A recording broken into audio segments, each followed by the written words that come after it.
everyone, welcome to Lecture 22. So today our goal, which will conclude our work on the lecture notes, is to develop a little bit more the concept of orthogonality in inner product spaces, and especially to think about the idea of orthogonal projection of a vector, not onto another vector necessarily, but onto a subspace of the space. So the context is we have a finite dimensional real inner product space. So it's a vector space, V, equipped with an inner product which associates to pairs of elements of V real numbers, satisfying the inner product properties. Okay, and we suppose as well that we have a basis B, which is given to us for this inner product space V. Okay, so in the inner product space, we have a concept of orthogonality. And we say that a pair of vectors in the space are orthogonal to each other if the inner product of the two of them is zero, just as for the ordinary scalar product in Euclidean spaces. So the first thing we want to observe today is that any any basis for our inner product space can be adapted to what's called an orthogonal basis. And a basis is orthogonal if the basis elements are all orthogonal to each other. And this, of course, is a feature, for example, of the standard basis of Euclidean space, which consists of all those vectors that have exactly 1, 1, and otherwise are full of zeros. They're all orthogonal to each other, and whether you view that in terms of calculating the scalar products of pairs of them, or in terms of the fact that they all run along coordinate axes, which are orthogonal to each other, this makes sense sort of both in algebraic and in geometric terms. Okay, so the assertion is that if we start with any old basis of our inner product space, if it's not already orthogonal, so in other words, if the elements of the basis are not already all orthogonal to each other, then we can adapt it slightly in a fairly small way to make it orthogonal. And this process is sometimes referred to as the Gram-Schmidt process, which referring to the people who developed it in the first place. So the way that the process works, basically, we're starting with a basis B1, B2 down to Bn. We're going to adjust it to a new basis, V1 through to Vn, where the V's are all orthogonal to each other, where any different pair of Vi and Vj have the property that their inner product together is zero. Okay, then what we saw in the last lecture is that given any pair of vectors in an inner product space, U and V, then it's possible to write V as a scalar multiple of U plus another vector which is orthogonal to U. So it's possible to split V up into a component which has the same direction as U and a component which is orthogonal to U. And that's basically the idea that informs this Gram-Schmidt process. Okay, so the way the process works is, remember, we're starting with a basis B1, B2 down to Bn. We're going to adapt it to a basis V1 through Vn, which is going to have this property of being orthogonal. So first step, we should say how V1 is obtained from the basis B, which we're starting with. So we're just going to take V1 to be B1. Okay, so V1 is just B1 itself. Okay, next step, we want to produce a second basis element, which is orthogonal to V1, and we want to call that V2, and we want to somehow construct it from the basis B. So the way we're going to do it is we're going to construct V2 so that V2 still lives in the span of the first two elements of the basis B, and in fact that the span of V1 and V2 is going to be the same as the span of B1, B2. So we've already decided that V1 and V is going to be just exactly B1, no adjustment. Okay, so if B2 is orthogonal to B1, then we can take B2 to be V2. But if not, then we can just adapt B2 to get something that's orthogonal to V1 by just subtracting the projection of B2 on V1 from B2. Okay, so in general, we're going to write V2, the second element of our new basis, to be B2 minus the projection of B2 on V1. Sorry, this V2 should be a B2. So we're going to take V2 to be B2 minus the projection of B2 on V1. Okay, which is, of course, nothing but B2 minus the scalar product, the inner product of B1 with B2, divided by the inner product of B1 with itself, that multiple of B1. Okay, we know now this vector is orthogonal to B1, which is the same as V1, and we can confirm that by just calculating its inner product with B1. And we see that we get B1 inner product B2 minus B1 inner product B2 divided by B1 inner product B1 and multiplied over here by B1 inner product B1. So we can confirm using the inner product that V2 and V1 are indeed orthogonal to each other. Not only that, but V1 and V2 span the same space as B1 and B2 did, because V1 is equal to B1 and V2 is a linear combination of B2 and B1. And in particular, V2 is not a scalar multiple of B1 in the first place, because B1 and B2 live together in a linearly independent set. So certainly this vector V2 is not the zero vector. If it was, then B2 would already have been a scalar multiple of B1. Okay, the next step basically is to continue in this way. So at this stage, we have vectors V1 and V2 that span the same space as B1 and B2, but have the property that they're orthogonal to each other. Next step is to take B3, add it into our basis that's been developed, but adjusted so that it's orthogonal to both of the two basis vectors V1 and V2 that we already have. Okay, so if B3 is already orthogonal to both V1 and V2, then there's nothing to do with the next step.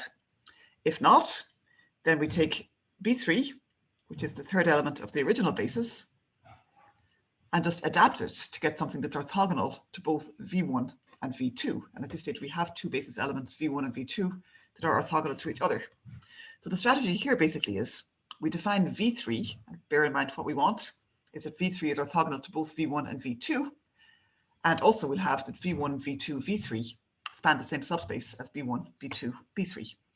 Okay, so B3 somehow is kind of like our starting candidate for V3, but it's probably not orthogonal to V1 and V2.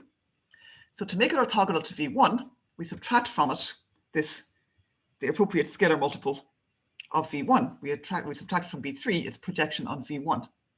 Okay, and at this stage, this part of V3, B3 minus its projection on V1, that's orthogonal to V1 because, by definition, I mean, by the projection of B3 on V1, by definition, is the multiple of V1 with the property that the complementary part of it in B3 is orthogonal to V1. Okay, so B3 minus its projection on V1 is orthogonal to V1. Okay, it's not the zero vector because B3 was not a multiple of V1, which lives in the space spanned by B1 and B2, and B3 is independent of that. Okay, at this stage we have something that's orthogonal to V1. It's probably not orthogonal to V2, but we subtract its projection on V2 as well. Okay, that does not damage its orthogonality with respect to V1, because V1 is orthogonal to V2, and the second term that we're subtracting off is a scalar multiple of V2, so it itself is orthogonal to V1. Okay, so the assertion is that with this definition, the sets V1, V2, V3, and B1, B2, B3 span the same space. Not only that, but V1 and B1 span the same space. They're in fact equal to each other. The pair V1, V2 spans the same space as B1, B2. And V1, V2, V3 spans the same space as B1, B2, B3, because the latest introduced vector V3 is it's a linear combination of B3, V1, which depends on B2 and B1, and V2, which depends on B2 and B1. So V3, indeed, it's a combination of B3, B2, and B1. Okay, we also claim that V3 is orthogonal to both V1 and V2. Okay, so the reason for that basically is that we obtained V3 by subtracting from B3 its projections on V1 and V2, which are orthogonal to each other. Okay, and V1 is orthogonal to V2.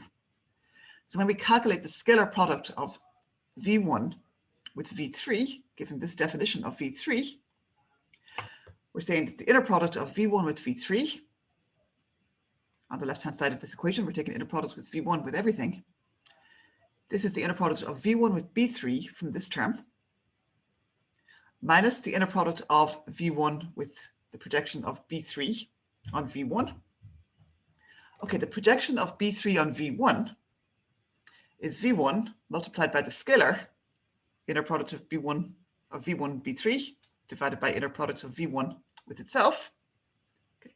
And when we take the inner product of that with V1, we've just got that scalar multiplying the inner product of V1 with itself. Okay. Next term, taking the inner product of V1 with the projection of B3 on V2. The thing to bear in mind about the projection of B3 on V2 here is that it's a scalar multiple of V2, and V2 is orthogonal to V1. So this final term is a multiple, a scalar multiple written here as C times the inner product of V1 with V2, and that inner product is 0 because V1 and V2 are orthogonal to each other.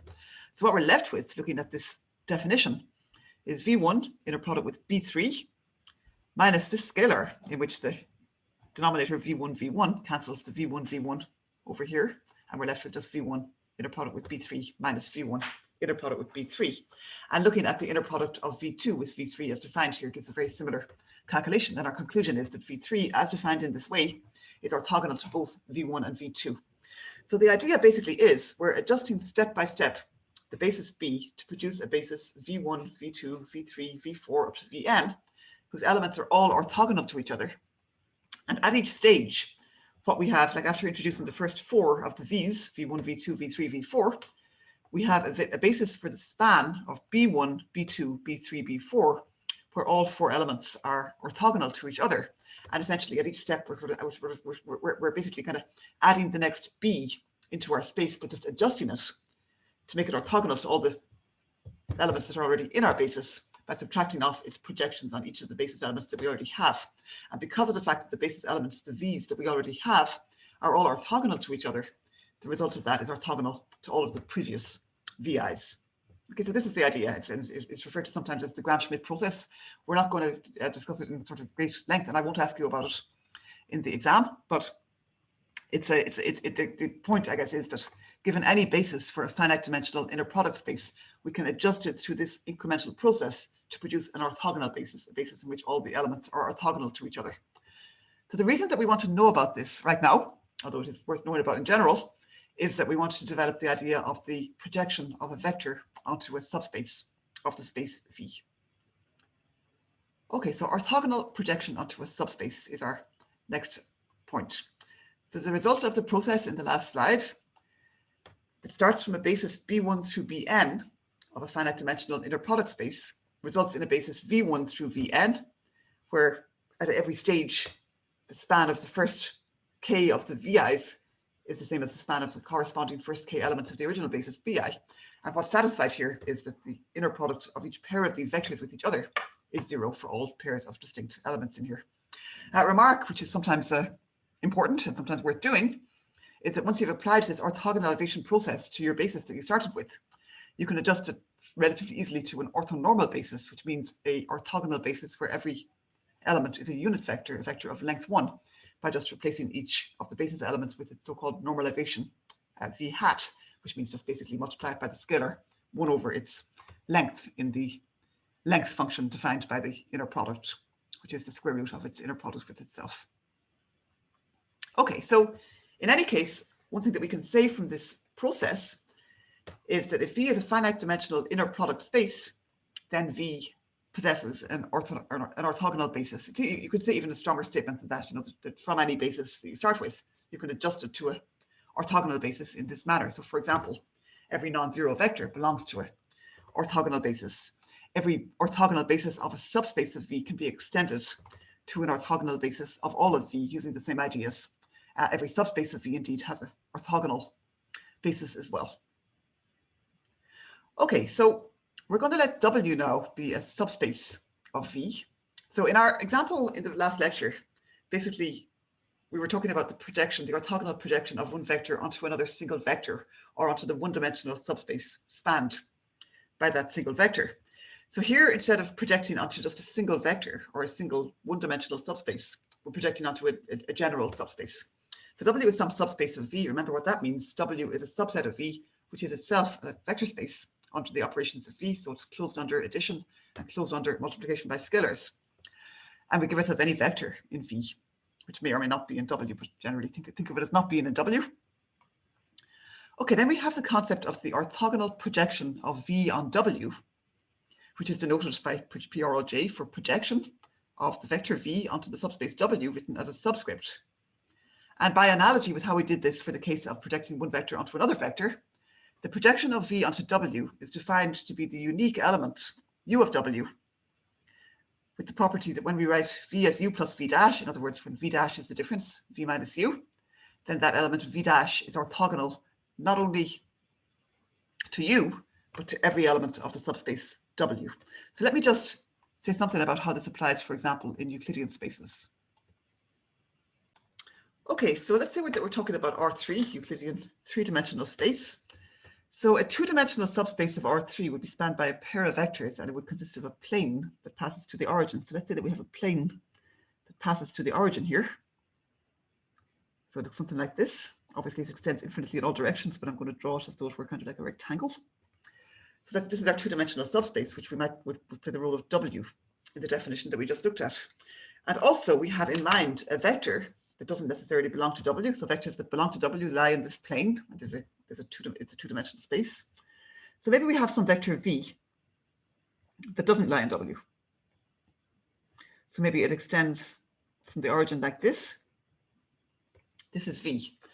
So then the assertion is W is a two-dimensional subspace of R3. So think of it as being like the floor or one of the walls if you're in a room. And there's a unique direction that's orthogonal to W that projects from the plane of W orthogonally. And so the claim here is that we can take this vector V. So think of V as like, sort of pointing out of W at some angle. And if that angle is not already a right angle, then we can basically say that we can project the vector V onto W. So, if you think of V as being horizontal, and if you think of W as being like horizontal, like being the floor, and V is sort of pointing up out of the floor at some angle, then the tip of V, the endpoint of V, is sitting vertically above some point on the floor, and essentially projecting down there would give you the orthogonal projection of V on W.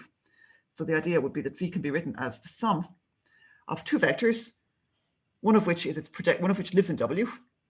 So this is the projection of V on W in this example. Okay, and this is an element of W. It's a vector that actually lies in the plane W. And then the other component of V is what was called V dash, I think on the last slide. So V is U, which is the projection of V on W, plus V dash, where U belongs to the plane W, the subspace W, and V dash is orthogonal not only to the vector U itself, but to everything in the plane W.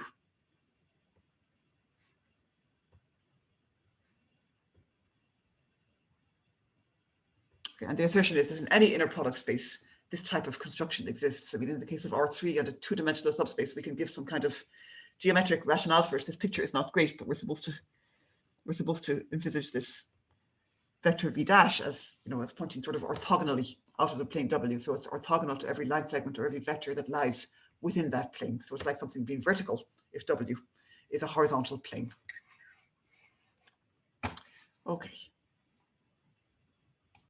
Okay, so that picture I think is a good one to bear in mind in terms of three-dimensional Euclidean space where we have some geometric intuition. But the assertion that is in general, we can do this if we have an inner product space. So we have a concept of orthogonality that comes with that. We can define this idea of a projection of a vector onto a subspace, an orthogonal projection. So the assertion that this projection concept exists basically comes from this idea that orthogonal bases exist both for subspaces and for the entire space. And the rationale for believing they exist is this process that we just looked at of adjusting any basis to an orthogonal one. So that the projection of any vector on a subspace W is something that exists follows from the fact that an orthogonal basis of the subspace, so let's say we have an orthogonal basis of the subspace. So if we have any basis for the subspace, we can adjust it to an orthogonal basis using the process from the first slide there. Orthogonal means that these basis elements in W are all orthogonal to each other with respect to the inner product. So we can think of them visually somehow as being like perpendicular to each other. Okay, so given this orthogonal basis V1 to Bk of W, we can extend it to a basis of all of V, and we can then apply the orthogonalization process again to adapt that to be an orthogonal basis of V, which will still include the first K basis elements, which were all orthogonal to each other. So I apologize, the W here should be a V. We can extend our orthogonal basis of W to a basis of V, and then we can orthogonalize that, as in the first slide, so that we have an orthogonal basis of V. Okay, then the vector V, which we would like to project onto W, has a unique expression as a linear combination of the elements of this basis B. Okay, so it's A1 B1 through AK BK plus AK plus 1 CK plus 1 and so on up to AN CN. Okay, and we can say that V is this combination of the first K basis elements, which is an element of W, plus the rest of it. But the rest of it is a combination of elements which are orthogonal to all the elements of W, all the BKs, and therefore to everything in W, every linear combination of the BKs.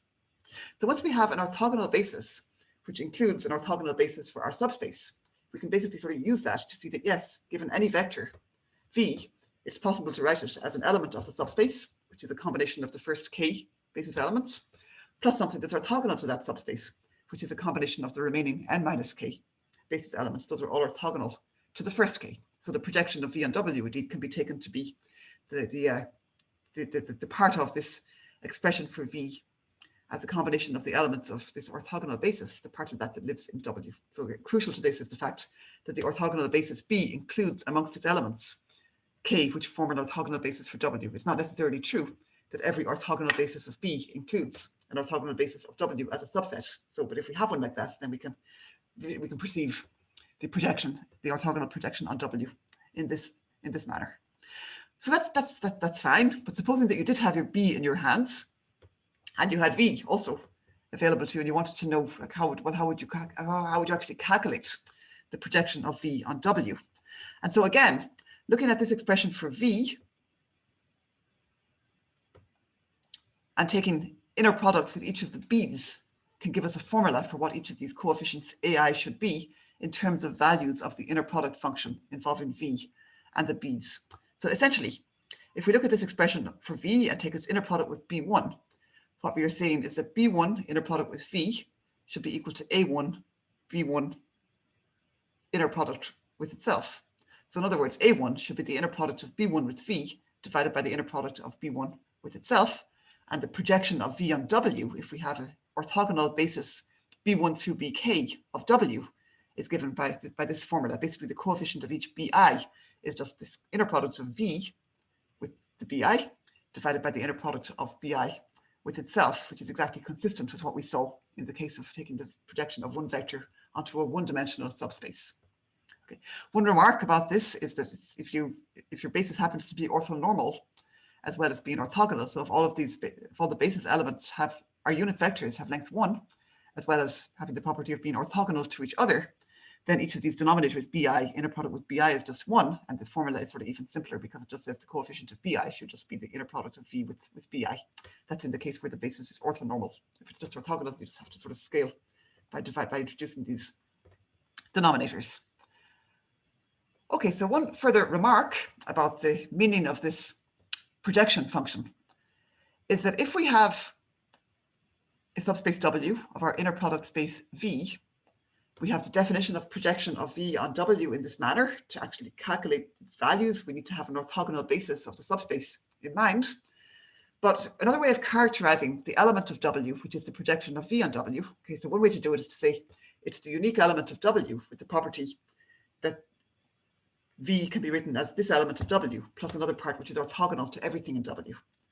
But another way to say it is that it's the unique element of w that's nearest to v in the context of the distance that's defined by the inner product function. So remember that the distance function, the distance between two elements of v, is the distance is the length of their difference. So if u and v are two elements of v, then the distance between u and v in the vector space v is defined to be the square root of the inner product of u minus v with itself. So the assertion, and again we saw this in the one-dimensional case, is that the projection of v on w is the nearest element of the subspace w to the vector v in the context of this distance function defined by the inner product. So to see this, let's give ourselves any element of w. And we're going to show that it's at least as far away from v as this projection of v on w is.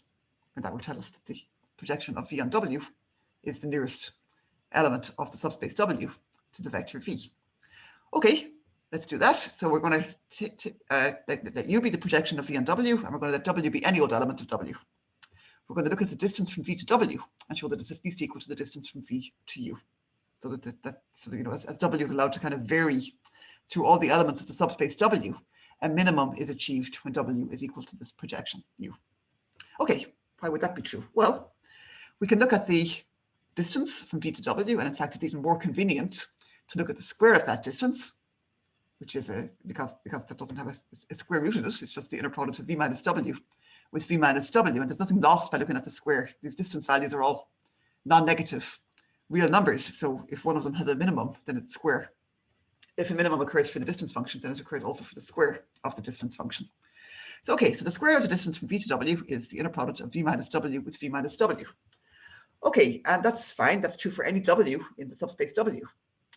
We're interested in u, and the special property that u has is that v minus u is orthogonal to everything in w. Okay. U itself is an element of w, so we're just going to introduce this sort of alternative way of writing v minus w by writing it as v minus u plus u minus w, which certainly is the same as v minus w, since the minus u and the plus u cancel each other. But the rationale for doing this is that we know something about v minus u. We know that it's orthogonal to everything in w. We know something kind of about u minus w as well. For every w in w, this is actually an element of the subspace w. Okay, so this inner product of this element with itself, we can write by rewriting the element as v minus u plus u minus w. Okay, and then we can expand this expression using the bilinearity of the inner product. Okay, then we get v minus w, inner product with itself, from these two terms. We get v minus w, inner product with u minus w, twice. And that term is 0 because v minus u is orthogonal to everything in w, and u minus w is an element of w. So this term, which occurs twice, is actually 0. And then we get u minus w, inner product with u minus w, inner product with itself. Okay, u minus w is an element of the subspace w, and basically its inner product with itself by the positivity function property of the inner product definition. This is a non-negative real number, and it's equal to 0 only if u is equal to w, only if u minus w is the 0 vector.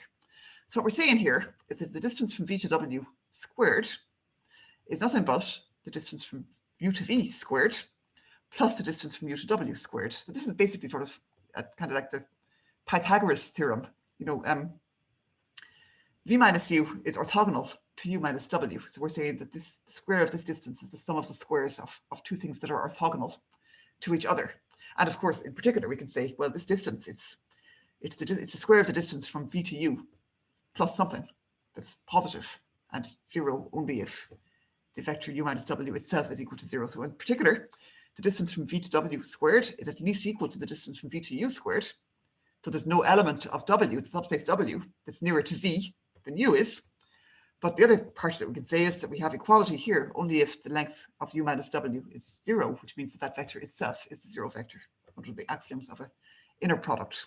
Okay, so this is the this is another way to sort of characterize the concept of the orthogonal projection of a vector on a subspace. It's the element of the subspace that's nearest to the vector in the distance function defined by the inner product.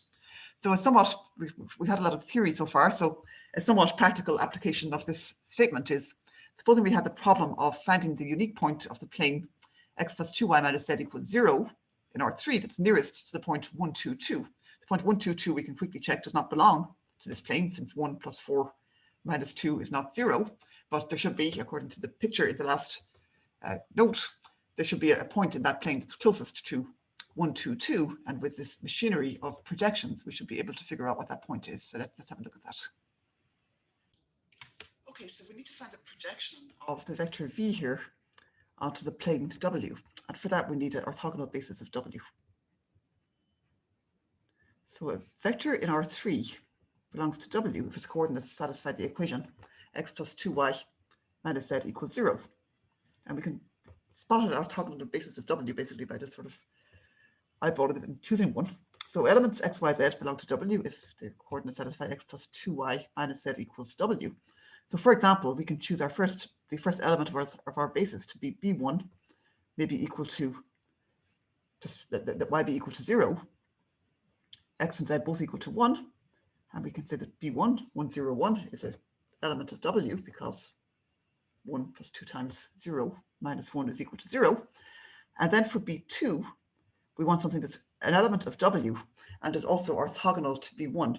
So I guess because there's a 0 in b1, if we agree that the first coordinate of b2 is going to be 1 and that the last coordinate is going to be minus 1, then we've taken care of the orthogonal to b1 part, because no matter what we put in the second coordinate here, b2 is going to be orthogonal to b1, so we just have to choose the second coordinate so that this belongs to the space w.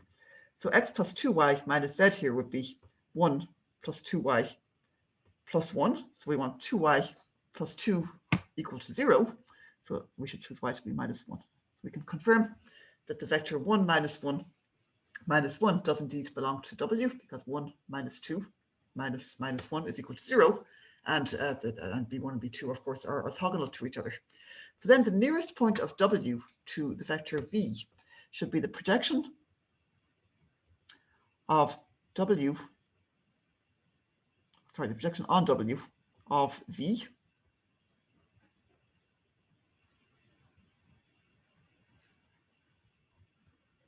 should be a linear combination of B1 and B2 because it's an element of W, and it should be the inner product of V with B1 divided by the inner product of B1 with itself, and this is just the ordinary scalar product at this stage, times B1 plus the scalar product of V with B2 divided by the scalar product of B2 with itself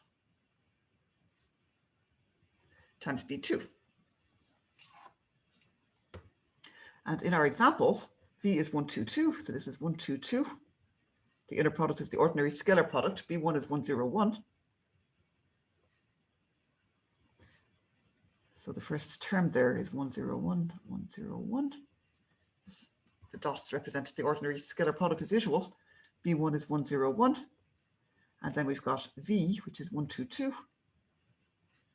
Scalar product with the second basis vector B2, which is 1, minus 1, minus 1. Divided by 1, minus 1, minus 1, scalar product with itself, all times B2.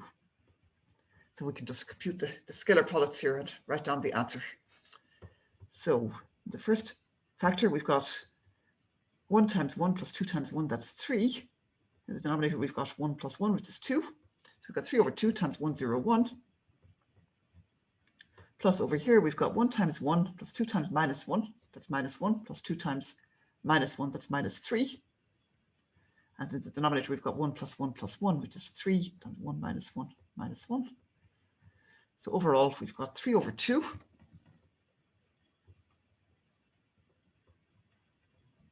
Zero, 3 over 2. And then we've got plus minus 1 multiplied in here is minus 1, 1, 1. So our conclusion is that the nearest point on the plane W to that point 1, 2, 2 should be the point 3 over 2 minus 1, that's 1/2. 0 plus 1, that's 1. And 3 over 2 plus 1, that is 5 over 2.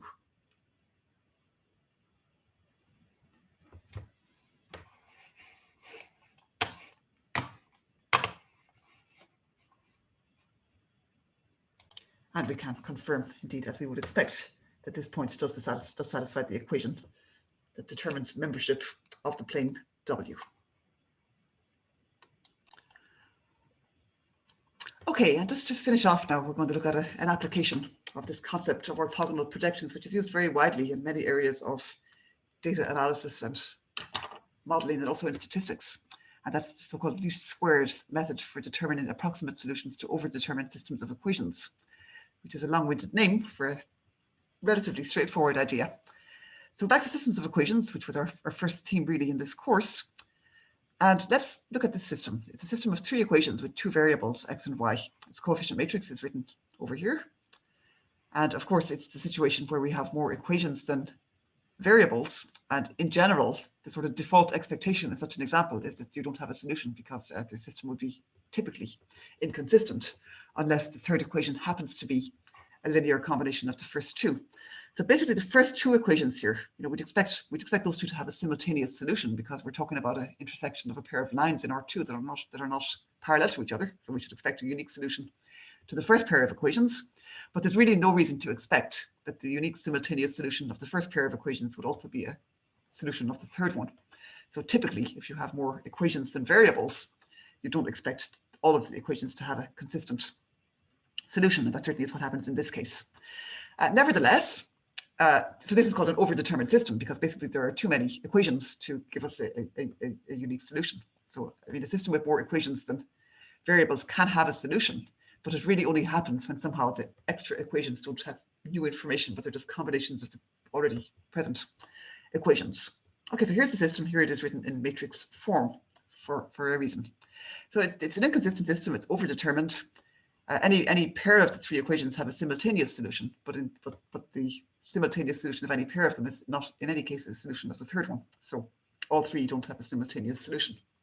So overdetermined systems arise quite often in applications where you're collecting data, which maybe is noisy or whatever, and there's some kind of linear relationship maybe expected in the data that you're observing.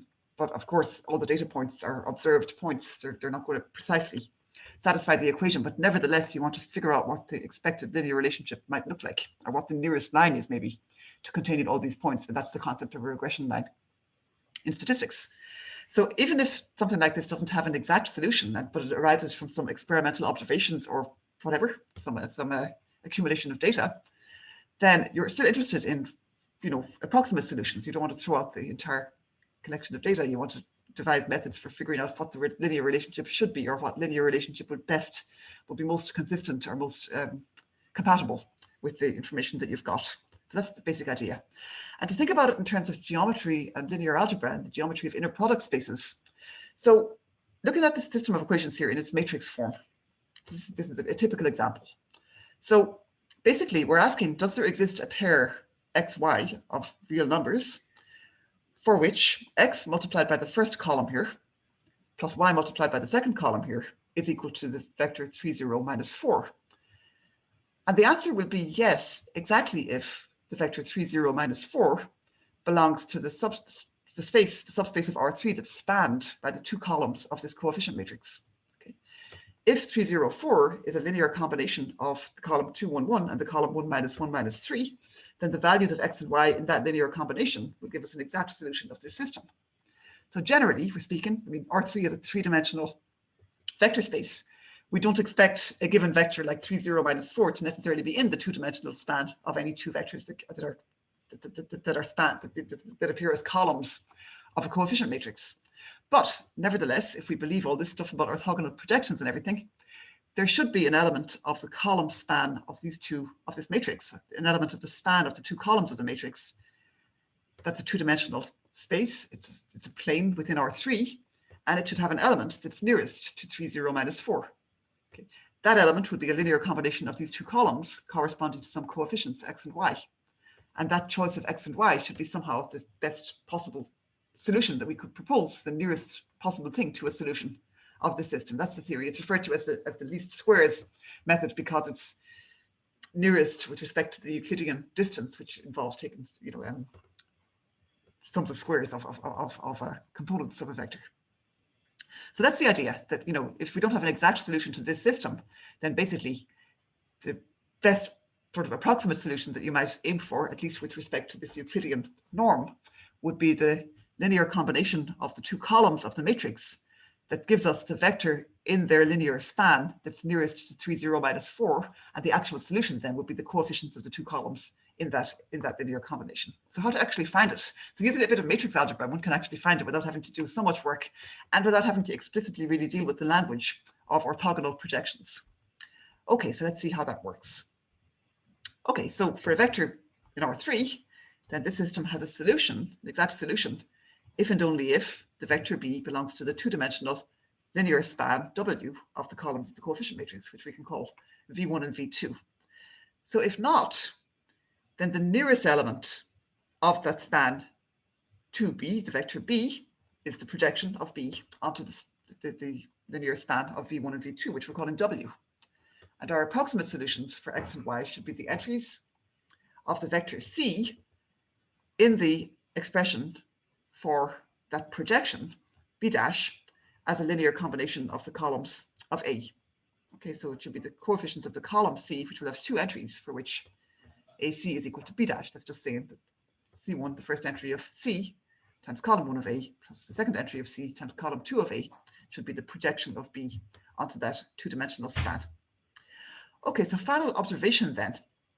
We know that in that situation, B dash minus B, B is the projection, B is the vector that we started with, should be orthogonal to the linear span of V1 and V2, the two columns of A, so it should be orthogonal to both V1 and V2, and those are the rows of the transpose of A, which is a 3x2 matrix. So this is saying that the transpose of A, which has rows given by the transposes of these two columns, should be orthogonal to this difference B dash minus B. We're trying to find B dash. Okay, that's really what we're looking for. So the matrix product, transpose of A multiplied by B dash minus B, should be a zero vector because the rows of A are both orthogonal to this vector B dash minus B. That's saying that A transpose B dash should be equal to A transpose AC is just B dash. Okay, and that should be equal to A transpose B. Okay, this one is A transpose B dash. This one is A transpose B. And then A transpose A would be a 2 by 2 matrix, which would be invertible, provided that this matrix has independent columns, which it does. So that would be saying then, just taking this equation, A transpose AC equal to A transpose B, C, which are the values of x and y in the best approximate solution we can aim for with respect to this distance function, should be the inverse of A transpose A multiplied by the vector A transpose B. Okay, this looks like a lot of formalism, but A is a 3 by 2 matrix that we know. A transpose B is a 2 by 3 matrix multiplied by a 3 by 1 vector. We can calculate that easily. It's just a matrix vector product. A transpose A is the product of the 2 by 3 transpose of A with A itself. That's just a 2 by 2 matrix. So we can actually figure out all the elements of this equation and write down a solution for C with relatively little work in general. And in general, obviously, we can do this for the computer. In this case, where A is just 3 by 2, it's not so bad to do it by hand. So to see how that goes, in our example, here's the setup that we had. So the 3, 0, minus 4, that's the B. This 3 by 2 matrix is A. Here's its transpose.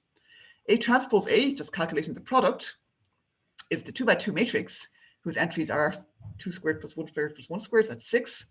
2, 1, 1 by 2 minus 1 minus 3. That's 2 minus 1 minus 3. So it's minus 2. Lower left, we have minus 2 again. And in the lower right, we have 11, which is 1 squared plus 1 squared plus 3 squared. A transpose B is the 2 by 3 matrix A transpose multiplied by the 3 by 1 column B. So it's a column vector with 2 entries, and there it is. And the least squares solution then is given by taking xy to be the entries of the vector C, which is given by A transpose B, a vector with 2 entries multiplied on the left by the inverse of the 2 by 2 matrix A transpose A. And here is the calculation of that. So the inverse of A transpose A, the determinant is 62. Here's the adjunct, or the adjoint, or the adjugate of that matrix. And the column 215 is just A transpose B. And just calculating this matrix vector product, we get this least squares approximate solution for the variables x and y. So this process of finding least squares approximate solutions for overdetermined systems is really an application of the concept of orthogonal projection onto a subspace. In this case, the subspace being the column space of the corresponding coefficient matrix. Okay, that's it. That's it for this lecture, and that's it for the whole series of lectures. So thank you very much, and see you next time. Bye-bye.